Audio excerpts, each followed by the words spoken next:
الحمد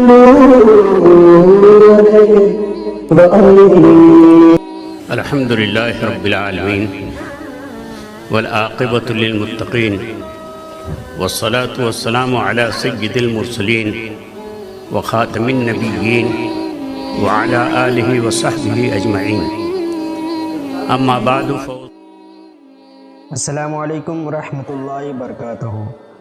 خیر مقدم ہے آپ کا فدا نامے میں۔ آج ہم مفتی اعظم یورپ، صاحب فتاوی یورپ، شاگرد مفسر اعظم ہند حضرت امین شریعت علامہ مولانا مفتی عبدالواجد قادری رضوی علیہ رحمت رضوان کا ذکر خیر کر رہے ہیں۔ حضرت امین شریعت کی پیدائش 19 فروری 1934 عیسوی میں ان کے نانی کے گھر ضلع دربھنگہ بہار میں ہوئی۔ حضرت امین شریعت کا اسم گرامی مختلف مراحل سے گزر کر عبدالواجد ہوا۔ نانا جان نے واجد علی نام رکھا اور والد نے واجد حسین رکھا۔ پھر امین شریعت نے خود سے اپنا نام عبدالواجد رکھا۔ امین شریعت کا نسب مبارک فرنگی محل لکھنؤ سے ملتا ہے۔ حضرت امین شریعت کی جب عمر 4 سال 4 ماہ 4 دن ہوئی تو آپ کی تقریب رسم بسم اللہ خوانی ادا کی گئی۔ تقریب بسم اللہ خوانی میں علاقے کے مشہور عوام و خاص کے علاوہ اس وقت کے بہت بڑے بزرگ حضرت حاجی نعمت شاہ عرف خاکی بابا بھی موجود تھے، اور ان سبوں کی موجودگی میں حضرت کے والد ماجد حضرت الحاج حافظ عبدالاحد قاری نور اللہ مرقدہ نے بسم اللہ خوانی کرائی اور آپ کی تعلیم کا آغاز ہو گیا۔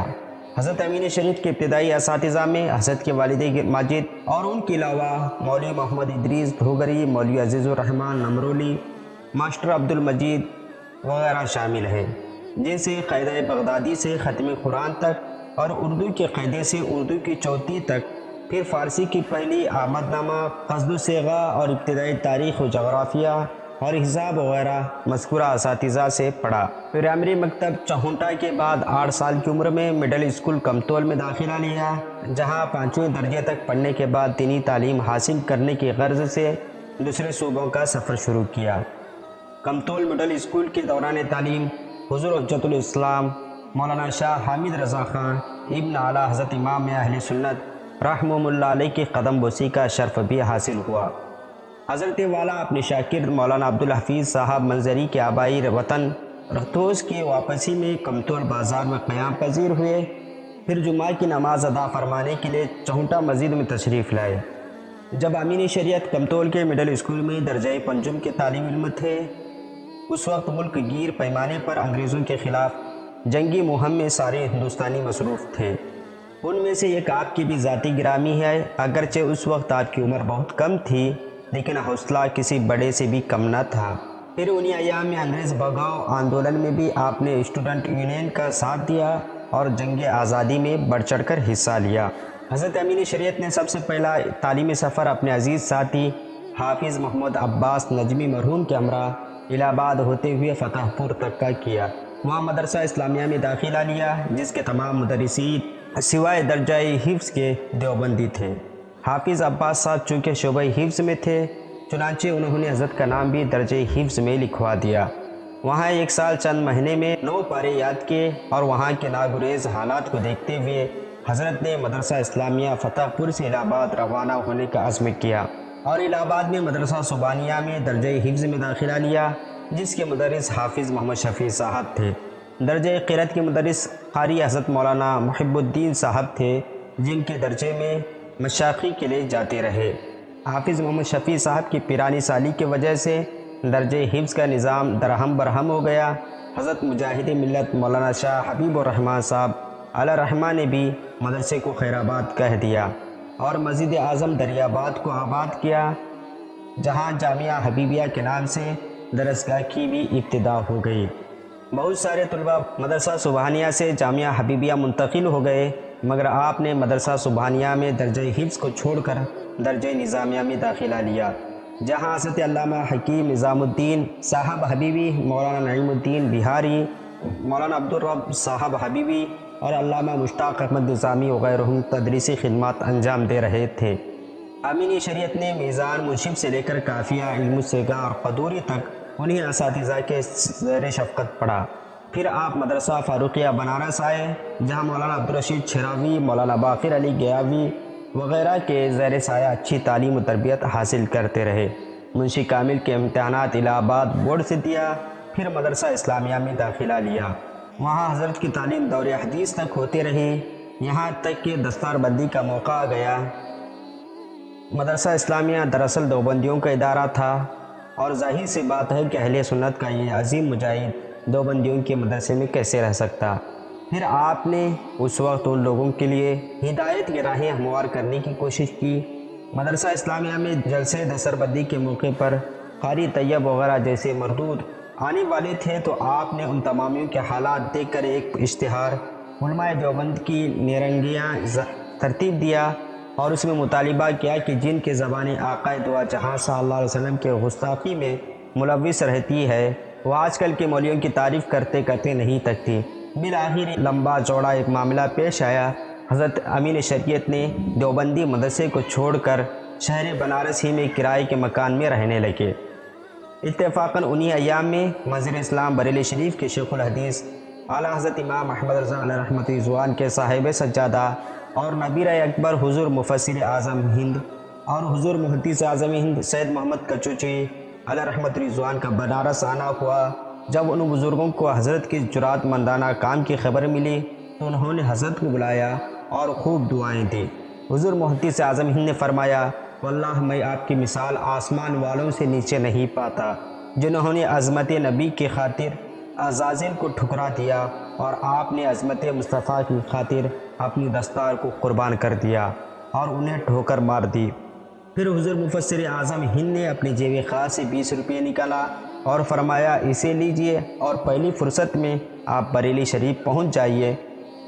اس طرح آپ کی قسمت کا ستارہ اس مقام پر پہنچ گیا جہاں قسمت کی بلندی آپ کی منتظر تھی۔ حضور امین شریعت علیہ رحمۃ رضوان کو سن 1376 ہجری مطابق مارچ 1957 کو بموقع عرس حجت الاسلام حضور مفسر اعظم شیخ الحدیث اور حضور محدث اعظم ہند امام النو حضرت علامہ سید غلام جیلانی میرٹھی اور حضرت علامہ مفتی اجمل حسین سنبھلی علیہ رحمۃ رضوان کے ہاتھوں دستار فضیلت سے مشرف کیا گیا، اور انہی حضرات نے آپ کے دور حدیث پاک کا امتحان لیا۔ حضرت امین شریعت جب بریلی شریف تشریف لے گئے تو سب سے پہلے آپ کی ملاقات حضور مفتی اعظم ہند علامہ شاہ مصطفیٰ رضا خان علیہ رحمۃ رضوان سے ہوئی تھی۔ پہلی ہی ملاقات میں حضور مفتی اعظم ہند نے حضرت کو اپنی تپائی سے متصل بٹھا کر تاکید فرمائی، آپ جب تک بریلی میں رہیں میرے پاس تشریف لایا کیجیے۔ چنانچہ حضرت جب تک بریلی شریف میں مقیم رہے، حضور مفتی اعظم ہند سے تربیت افتاء و فتویٰ نویسی کے گن حاصل کرتے رہے۔ تربیت کے دوران بھی فتویٰ نویسی کا کام انجام دیتے رہے۔ حضور مفسر اعظم ہند نے آپ سے تاکیداً ارشاد فرمایا تھا کہ ہمیشہ مفتی اعظم ہند کی خدمت میں بیٹھا کرو، ان سے فتویٰ نویسی کے گڑ سیکھا کرو اور اپنے لکھے ہوئے فتاوی کی اصلاح لیتے رہو۔ چنانچہ مسلسل 11 مہینے تک حضور مفتی اعظم ہند کی صحبت بابرکت میں رہنے کی سعادت حاصل فرمائی اور اپنی تحریری جوابات پر اصلاحیں لیتے رہے۔ اس درمیان حضور مفتی اعظم ہند علیہ رحمہ کی شفقت و مہربانی کی موسلا دھار بارش آپ پر ہوتی رہی۔ دستار فضیلت کے بعد امین شریعت حضور مفسر اعظم ہند علیہ رحمہ کی ایما پر 50 روپیہ ماہوار کے ساتھ آپ منظر اسلام میں بحیثیت نائب مدرس مقرر ہوئے۔ شرح وقایہ، شرح جامی اور نور الانوار کے طلباء کی تکرار فرماتے، نوح میر، صرف میر اور گلستان کے طلباء کو بھی پڑھاتے رہے۔ فتویٰ نویسی کا ذوق دور طالب علمی ہی سے تھا، لیکن اس کا باضابطہ آغاز 1376 ہجری میں حضور سیدنا مفتی اعظم ہند اور حضور مفسر اعظم ہند علیہ رحمۃ رضوان کی اجازتوں سے ہوا۔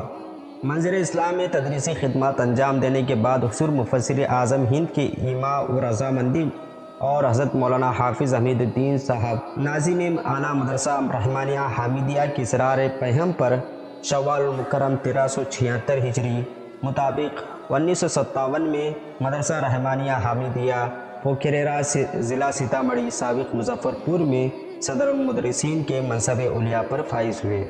پھر وہاں سے اپنے علم و عرفان کی روشنی پورے بہار میں پھیلاتے رہے۔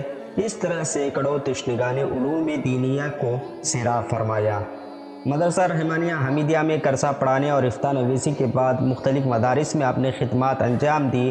لیکن جہاں بھی گئے افتاء کی ذمہ داریوں کو بھی سنبھالا۔ آپ نے بعض مساجد میں امامت و تدریسی خدمات انجام دی، مثلا جامعہ مسجد بالوترا باڑمیر راجستھان، جامعہ مسجد کشمیری کاٹھمنڈو نیپال وغیرہ، تو وہاں بھی امور افتاء انجام دیتے رہے۔ لیکن افسوس کہ ان فتاووں کی نقلیں محفوظ نہیں رکھی جا سکی، حالانکہ ان میں سے بعض فتاووں پر حضور مفتی اعظم ہند اور ملک العلماء حضرت مولانا ظفر الدین فاضل بہاری علیہ رحمۃ رضوان کے تائیدی توثیق و دستخط بھی ثبت تھے۔ علم المیراث کے بعد جوابات کی تائید و توثیق اس علم کے عظیم ماہر استاذ حضرت مولانا شاہ عظیم الدین صاحب مکل پوری ثم پھگر روی نے فرمائی۔ یہ وہ وقت تھا پورے علاقے میں گورنمنٹ کی طرف سے سروے ہو رہا تھا اور آپ اپنے علمی لیاقت اور سوجھ بوجھ سے 13 بطنوں کا مناسخہ نکالا کرتے تھے۔ آمین شریعت نے جامعہ معینیہ معین العلوم اجمیر شریف میں بھی تدریس و خدمات انجام دی، وہاں کی افتاء کی ذمہ داریوں کو بھی سنبھالا۔ وہاں سے ایک ماہنامہ بھی شائع ہوا کرتا تھا، سلطان الہند، جس کی عملی ادارت بھی آپ ہی کے مضبوط کندھوں پر رکھی گئی۔ کئی برسوں تک اس رسالے کے ذریعے مذہب حق کی تبلیغ و اشاعت کرتے رہے۔ حضور ریحان ملت کے حکم اور علامہ ارشد القادری علیہ رحمۃ رضوان کے اصرار پر آپ 1985 میں نیدرلینڈ اسلامک سوسائٹی کے ذریعے ہالینڈ گئے۔ یہاں تبلیغ و اشاعت اور امامت و خطابت کے علاوہ افتاء کا سلسلہ بھی جاری رکھا۔ 1987 مطابق 1408 ہجری میں قائد اہل سنت علامہ ارشد القادری کی تحریک پر جانشین مفتی اعظم تاج الشریعہ علامہ مفتی اختر رضا خان ازہری کی قیادت اور عراق و ترکی نیز مغرب کے سفراء اور کانسلرز کی نمائندگی میں وہ موجودگی میں عمائد ملک و ملت نے آپ کے سر دستار افتاء و قضا باندھ کر ملک بھر کے کار افتاء و قضا کی ذمہ داری و جواب دہی سپرد کی۔ آپ کا دارالافتاء جامعۃ المدینۃ الاسلام ہی قرار دیا گیا۔ پھر 1999 میں اسلامک فاؤنڈیشن نیدرلینڈ، تنظیم القرآن اور مجلس رضا نیدرلینڈ کے قیام اور رجسٹریشن کے بعد ان دونوں تنظیموں کے دارالافتاء اور دارالقضاء کی ذمہ داری بھی آپ کے سر آ گئی۔ جب مجلس علماء کے دارالقضاء نیدرلینڈ کا قیام عمل میں آیا تو اس کی بھی قضاء اور افتاء کی ذمہ داری آپ کے سر آ گئی۔ اس طرح سے تقریباً 60 سالہ خدمات افتاء کا سہرا آپ کے سر بندھتا ہے۔ موجودہ دور میں ایسے ماہر و مشتاق خادم افتاء شاید ہی نظر آتے ہیں۔ آپ نے سب سے پہلا حج 1982 میں کیا اور اسی حج کے سفر کے دوران آپ نے حیات مفسر اعظم، جو حضور مفسر اعظم علیہ رحمۃ رضوان کے حیات و خدمات پر سب سے پہلی تصنیف لطیف ہے اور جو مقبول خاص و عام ہوئی اور جو اب تک خراج تحسین حاصل کر رہی ہے، تحریر فرمائی۔ اللہ رب العزت کا آپ پر بے شمار فضل تھا کہ آپ کو 6 بار حج بیت اللہ و زیارت روضہ رسول اکرم صلی اللہ علیہ وسلم اور متعدد عمروں کا شرف حاصل ہوا۔ حضرت امین شریعت نے حیات مفسر اعظم ہند کے علاوہ بھی کئی کتابیں اپنی یادگار چھوڑیں۔ امین شریعت اپنی کم عمری سے ہی اب تک مسلک حق، مسلک اعلیٰ حضرت کی تبلیغ و اشاعت میں لگے رہے اور یہی وجہ ہے کہ آپ کا شمار اکابر علماء اہل سنت میں ہوتا ہے۔